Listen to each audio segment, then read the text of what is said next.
Bonsoir, bonsoir à tous.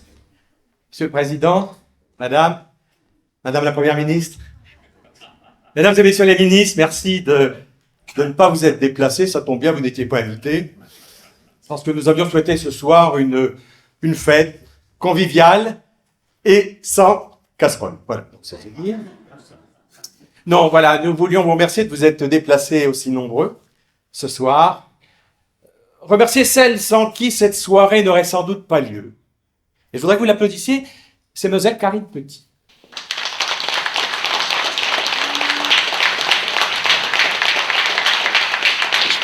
Alors bien évidemment, nous voulions également remercier le collectif d'amis du récipiendaire, le partenariat avec la CC, l'association des commerçants caunois, qui s'est rejoint à nous pour cette soirée. Alors, une soirée sous le signe d'un trophée. Trophée, pourquoi direz-vous un trophée? À cause d'un trophée.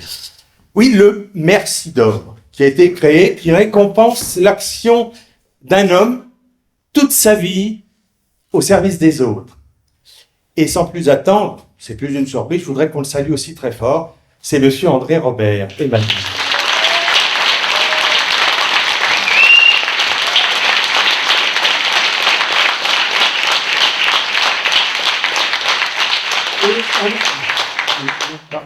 La régie. Ah, faut pas que j'en fasse de trop. On va pas faire ce qu'on veut. Voilà, alors, sans plus attendre, et pour parler de toi, on peut se tutoyer, André. On se connaît depuis très longtemps. Quand même 75 ans qu'on se côtoie. On a eu la même nourrice. Bon, il y en a un qui a un peu plus profité que l'autre, mais bon, c'est comme ça. Non, sans plus attendre, et pour découvrir sans doute des choses qu'on ne connaît pas d'André, eh bien, on va assister à une entrevue qui a été réalisée avec le concours de Patrice Vatan. Et je crois que la magie va opérer puisque on va regarder tout de suite et l'horizon va s'abaisser.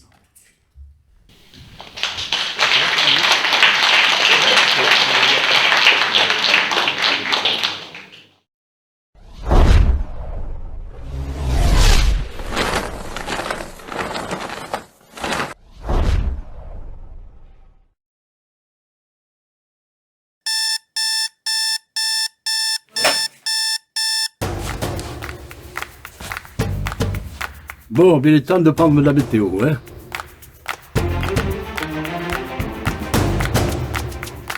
Bon, aujourd'hui j'ai un interview à monter, et puis alimenter ma rubrique, un peu de tout, un peu de rien.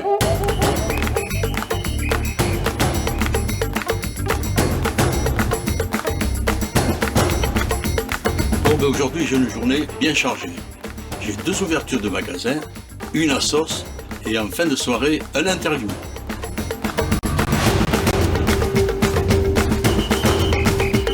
Franchement, je suis super contente.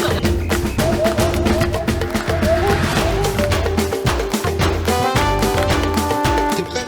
T'es prêt. Alors, tiens, on va vous tirer la langue. Allez, faites voir.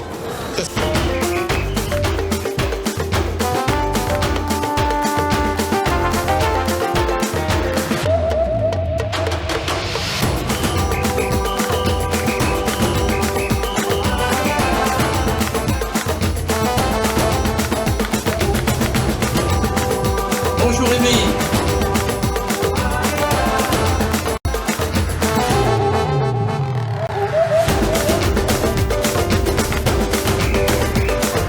Voilà, ma journée est terminée. J'ai rendez-vous à l'Éden pour une interview.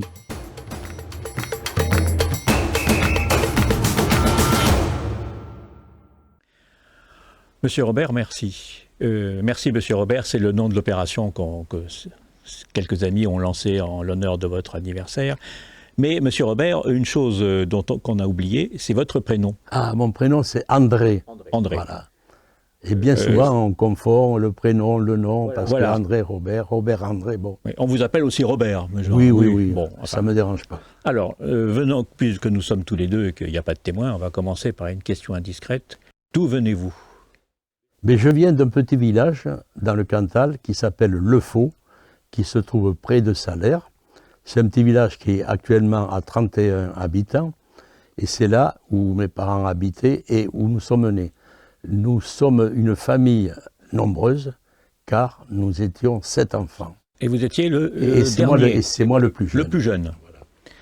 Et ça a dû être difficile de grandir dans une famille, le dernier d'une famille Écoutez, nombreuse comme ça. j'en garde un bon souvenir, parce qu'il y avait une bonne entente entre frères et sœurs, et puis voilà. Et vous étiez, votre père donc était ouvrier agricole? Mon père, il a travaillé un peu à Paris, c'est là qu'il a connu ma mère. Ils se sont épousés dans le 11e arrondissement et après ils sont revenus dans le Cantal du fait que les deux, ils étaient originaires de la région. Voilà. Donc voilà. Et ce petit village du Faux existe toujours? Ah, grand Dieu, oui. Oui, il n'a pas été rattaché à une commune. Il y a même un restaurant. Ah oui. Qui, Et on y mange quoi? Qui est ouvert Ah, oui. pour la saison estivale, quoi. D'accord, le Faux. Donc, alors, vous avez vécu au Faux votre prime jeunesse, et ensuite? Voilà, donc vers les 8 ans, 9 ans, mes parents, ils ont acheté une maison dans un village à peu près à 30 km qui s'appelle Saint-Cernin. C'est un village qui est actuellement à 1100 habitants, qui se trouve entre Aurillac et Mauriac. Saint-Cernin, on le connaît un petit peu, parce que dans un petit village à côté est né Henri Mondor. Henri Mondor, de l'hôpital Henri Mondor. Alors, Henri Mondor, c'était un académicien, un chirurgien, et le collège où je suis allé, il porte le nom Henri Mondor. Henri Mondor. Et alors, je crois qu'il y a un deuxième personnage connu de Saint-Cernin. Oui, certaines mauvaises langues disent qu'il y a Henri Mondor et André Robert. Et André Robert, voilà. Donc vous avez fait vos études à Saint-Cernin. Oui, oui. On dit les Saint-Cerninois. Ah non, on dit les Doriens. Les Doriens? Oui, parce que tout en bas, il y a une rivière qui s'appelle la Doire. Ah d'accord, voilà. Ah, les Doriens, ah bon. Et si vous voulez, bon, Saint-Cernin actuellement, on en parle beaucoup parce qu'ils ont une très bonne équipe de rugby. Ah d'accord. Pour un petit village. Ils sont meilleurs que Luzon Ah non, on ne peut pas comparer, quoi. Et si vous voulez, bon, à Saint-Cernin, parce qu'on est né dans, je vous l'ai dit, une cure qui se trouvait à 10 mètres de l'exil du Faux, et à Saint-Cernin, on habitait également à 20 mètres de l'église. De l'église. Une maison. D'accord. Voilà. C'est pas pour autant que vous avez fréquenté les églises. Mais je les fréquentais un petit peu parce que mon père, qui était militant communiste, on a été tous enfants de chœur. Ah d'accord. Oui. Ah. Et même vers la fin, moi je devais avoir 13 ans, 14 ans. Il y tenait? C'est votre père qui tenait à ça? Oui. Ça me gênait un petit peu parce que, bon, j'avais comment on appelle ça? L'aube. L'aube là, qui m'arrivait au-dessus du genou. Ah oui. Et je faisais de la quête, et puis voilà, donc à la fin, voilà.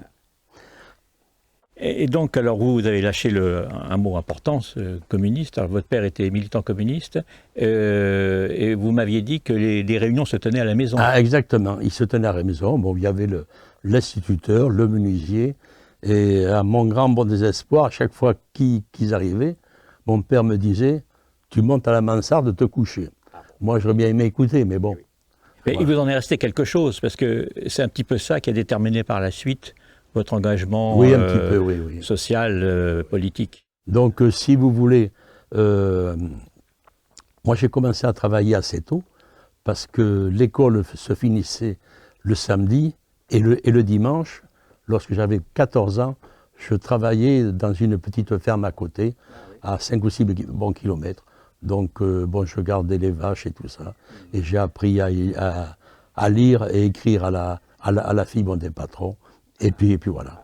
Et puis après, bon, je suis resté au collège jusqu'à 17 ans et demi, parce que bon, j'ai passé mon brevet.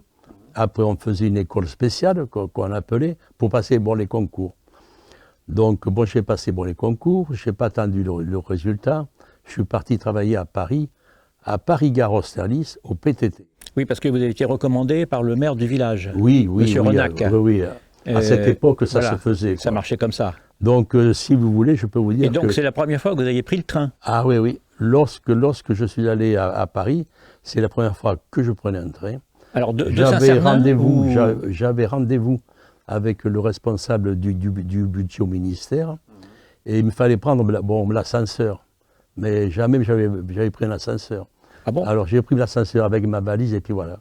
Mais vous savez, on appuie sur les boutons correspondant à Oui, l'étage. oui, oui, voilà. Et maintenant, vous avez pris l'ascenseur social. Enfin, Exactement, voilà. oui, oui. Donc, vous avez été reçu par le directeur adjoint du budget au ministère Oui. des PTT et il vous a trouvé une place Oui, au tri. qui m'a dit, bon, vous êtes du Cantal, on va vous nommer à Paris-Gare Austerlitz, parce qu'Austerlitz, bon, c'était tous les gens du sud-ouest un petit peu, Montparnasse, bon, c'était les Bretons, Oui, etc. Quoi. Vous avez commencé au tri. Alors, j'ai débuté le 20 mai 1961, le jour de mes 18 ans. Et vous êtes né un 20 mai. Et je suis né un 20 Donc mai. vous faites tout le 20 mai pratiquement. Exactement, Oui. voilà. Et donc vous avez rapidement... alors racontez-moi comment vous avez pris votre carte syndicale. Non, c'est simple. Donc j'ai débuté auxiliaire. Après, j'ai passé un concours de préposé. Après un concours d'agent d'exploitation. Et j'ai fini contrôleur par ancienneté. Et j'ai fini au centre de tri de Orly CPA. Orly CPA, colis c'est postaux avions. Voilà. un peu comme Mermoz, quoi. Voilà.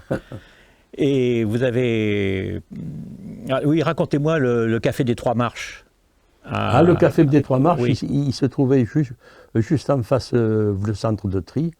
Et j'avais un copain, un Bordelais, qui m'a dit, écoute-moi, on reçoit Georges Sarr au café, qui va nous parler du Parti Socialiste. Et à l'époque, il était Georges Sarr. Ah ben, il travaillait à Paris-Brune, et puis il était secrétaire du Parti Socialiste. Donc j'ai adhéré aux Trois Marches. D'accord. Voilà. Et pourquoi les Trois Marches? Ah oui, parce qu'il y avait 3 marches. 3 marches, tout simplement. Voilà. Et c'était le rendez-vous des postiers de Ah Austerlitz. oui, on traversait le transbordement, il se trouvait à 20 mètres. Quoi. Il y avait les 3 marches et la Marine. La Marine. La Marine, un café qui se trouvait au bord de la Seine, à côté. Et tout ça, ça a disparu, évidemment. Ah oui. Avec les centres de tri. Il n'y a plus, Voilà. tous les centres de bornes de tri ont disparu. Vous êtes battu pour conserver les centres de tri? Oui, un petit peu, oui. Vous savez, on a fait une grande grève en 1974 qui a duré 1 mois. Ah oui. Et puis voilà, après, la politique a voulu qu'on supprime les ambulants. Vous savez, les ambulants, chaque gare de tri, chaque gare SNCF avait un centre de tri.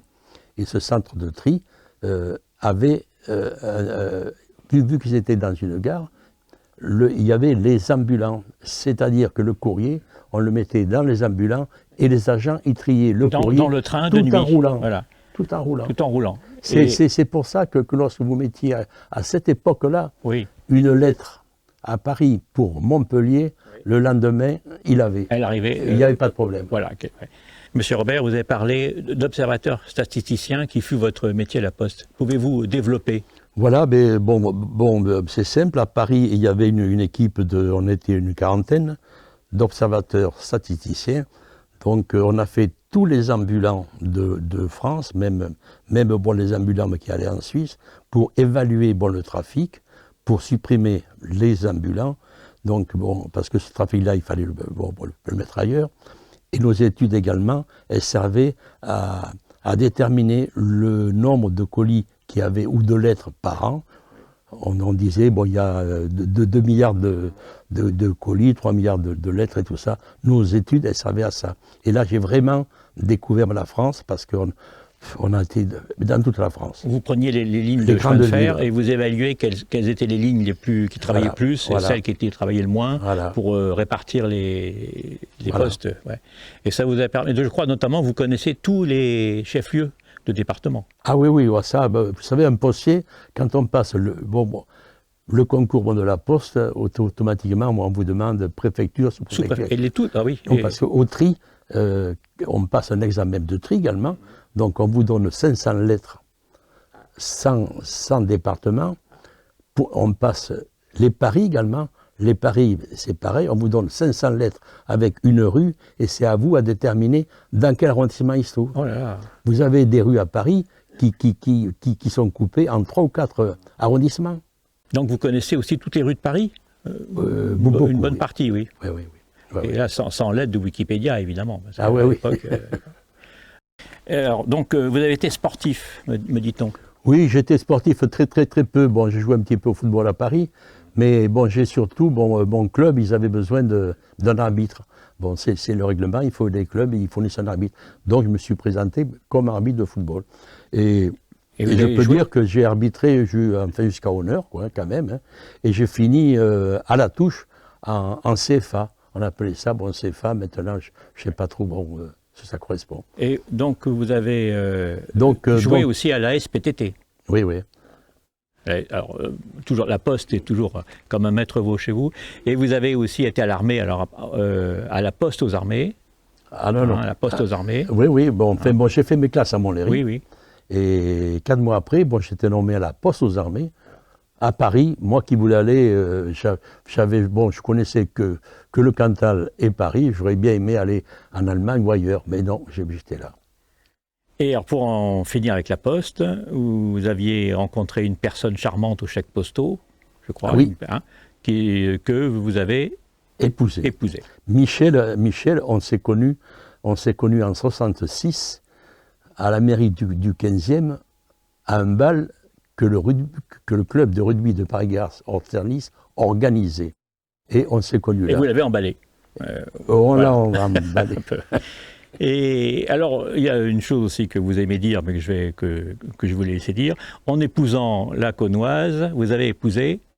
Ah, j'ai épousé la ville. La ville de Caunes, voilà. Mais oui, c'est pour ça que je me suis... quand on a pris la retraite en 2001, ici à Caunes, je me suis engagé un petit peu. J'ai connu Gaëtan Gors, qui était un voisin. Oui. Donc on a parlé, et puis j'ai adhéré à la section à Caunes-sur-Loire, et puis après, je me suis présenté au conseil municipal. Sous Alain Verbier, en 2008, vous avez été chargé du marché et des affaires, j'étais maire adjoint policières, marché, sécurité, etc. Voilà. Et puis vous continuez d'ailleurs toujours à faire ça, parce que finalement, est-ce que peut-être que quelqu'un vous a jamais dit que vous n'y étiez plus adjoint au maire, donc tous les matins, on peut vous voir arpenter le marché, regarder, découvrir un nouveau commerçant, mais vous avez troqué votre écharpe tricolore contre un caméscope. En fait. Voilà, c'est ça, oui. Monsieur Robert, donc... alors Facebook. Facebook est devenu important. Facebook, vous savez... Les réseaux sociaux. Moi, on a démarré un petit peu ensemble. Hein. Vous m'aviez demandé de venir à Caunes-sur-Toile. Donc, on a passé des années. Et puis après, j'ai voulu avoir une page indépendante. Et puis voilà. Donc. Et vous y passez combien d'heures par jour pour alimenter cette page ? Je peux vous dire que c'est entre 7 et 6 heures devant l'ordinateur. Jusqu'à sans compter là, après, lorsque je sors pour faire des reportages, interviews et tout ça. Quoi. Jusqu'à des fois 2 heures du matin, je crois, m'a dit Michel. Ah oui, parce que lorsque je fais un reportage, mettons, Gare semble la note, je rentre et il faut monter la vidéo, quoi, puis voilà. Quoi. Mais ça me plaît bien, puis voilà. Et est-ce que votre épouse accepte quand même cette activité ? Oui, il n'y a pas de souci. Oui, parce que moi, pendant que moi je fais ça, mon épouse, elle regarde un peu la télévision, elle lit énormément, et puis voilà. Quoi. Ça lui fait un peu des vacances. Quoi. Voilà. Eh bien, monsieur Robert, que pouvons-nous vous souhaiter pour votre 80e printemps qui est aujourd'hui, donc on fête ce 20 mai. Écoutez, moi, ce que j'aimerais bien continuer encore 90 ans. 90 ans, ah oui, carrément. Oui, quand même. Voilà, on ne sera plus là, plus personne ne sera là pour vous filmer. Par rapport à ce que je fais actuellement. Nous voilà arrivés au terme de cette entrevue. Nous n'avons qu'une chose à vous dire, monsieur Robert, et je pense que tout le monde peut reprendre. Merci, monsieur Robert.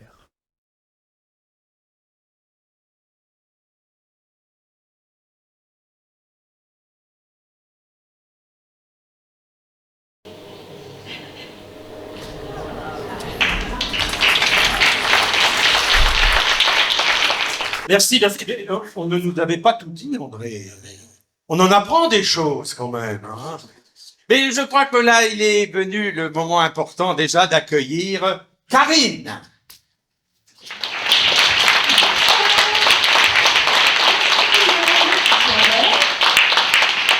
Et je crois, Karine, que c'est le moment de remettre le trophée. Alors, on va demander à André de venir sur scène. Mais avant, je voudrais dire quelque chose à André.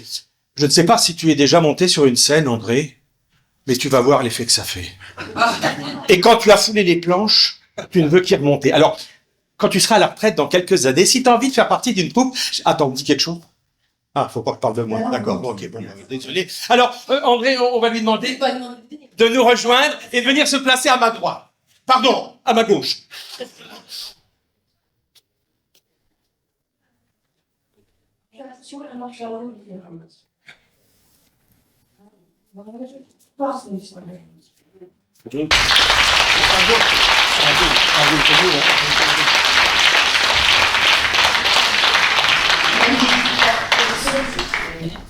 Les gens voient, mais toi tu ne vois pas, c'est pas grave.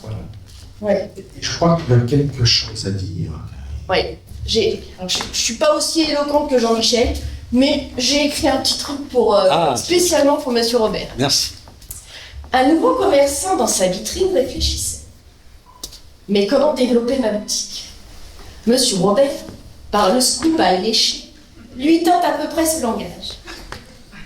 Eh, bonjour, monsieur le commerçant. Que votre boutique est jolie. Qu'elle me semble belle. Sans mentir, si vos articles se rapportent à votre vitrine, vous allez ravir les Caunois.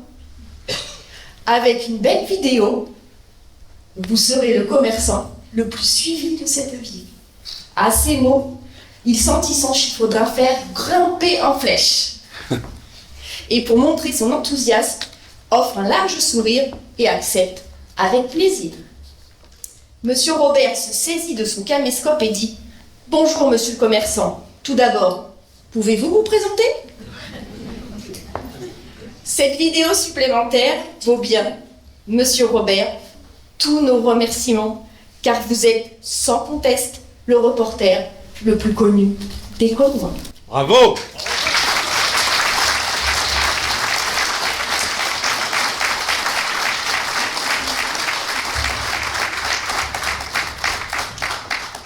Donc, pour votre action pour les commerçants, la culture et plus généralement la mise en valeur du bassin de Cône et enfin sa gentillesse. Au nom de vos amis et de l'association des commerçants caunois, nous avons l'immense plaisir de vous remettre ce trophée, symbole de fraternité, le Merci d'or. Bravo André!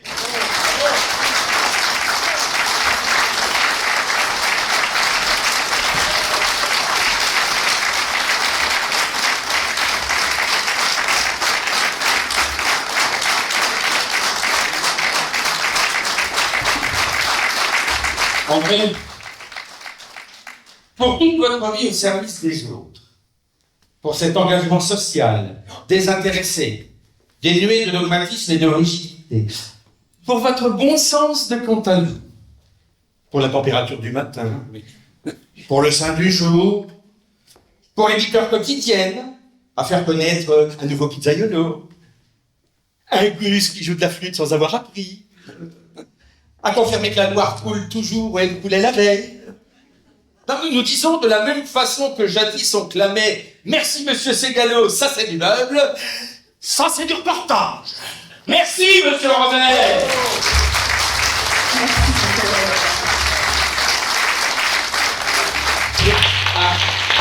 Je vous demande quelque chose là.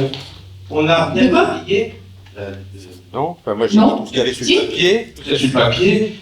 Alors, vous êtes combien? 20 mai? Oui, 20 mai, alors. Ah oui, on est pas mai? Et alors, c'est quoi le 20 mai quand même? Ah mais si! C'est votre anniversaire, Ça va être... Eh oui, donc, qu'est-ce qu'on dit? Bon anniversaire, André!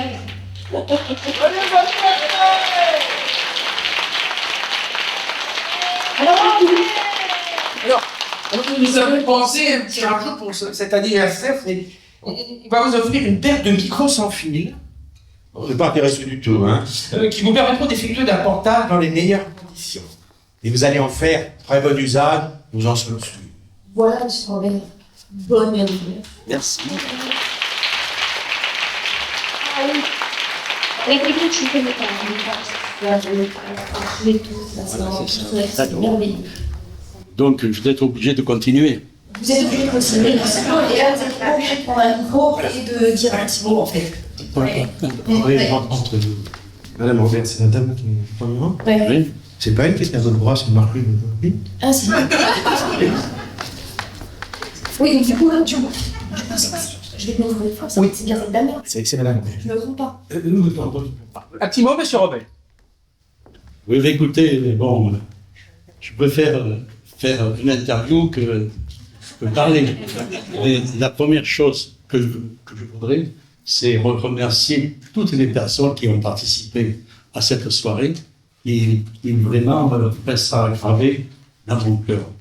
Et je voudrais remercier Karine, donc ça fait à peu près un an, elle m'a dit, Monsieur Robert, un jour ou l'autre, je vous ferai une vidéo. Bon, la vidéo a été faite. Et je voudrais remercier tous les gens, bon, les Patrice, les Philippe, René, mon épouse, et puis tout ça. Voilà. Bon, écoutez, merci beaucoup, parce que vraiment, c'est incroyable. Sincèrement, je ne pensais pas découvrir ça ce soir. Et je voudrais également, bien sûr, remercier mon épouse, parce que, voilà, elle est là, Michel.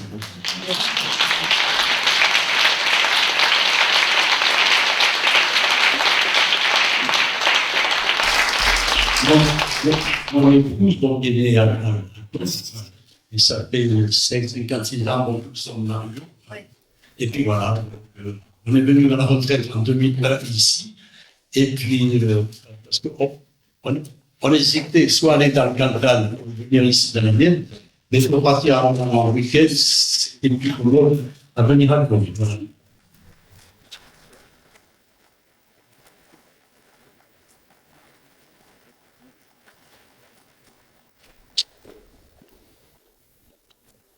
Alors maintenant, je ne sais pas, on va voir un petit peu maintenant. Voilà, je crois qu'on va se retrouver Ça, c'est autour du verre de l'amitié. Voilà. Exactement. Et toutes les choses qui n'ont pas été dites dans le film, c'est le moment d'y poser des questions. Oui. Merci, bravo.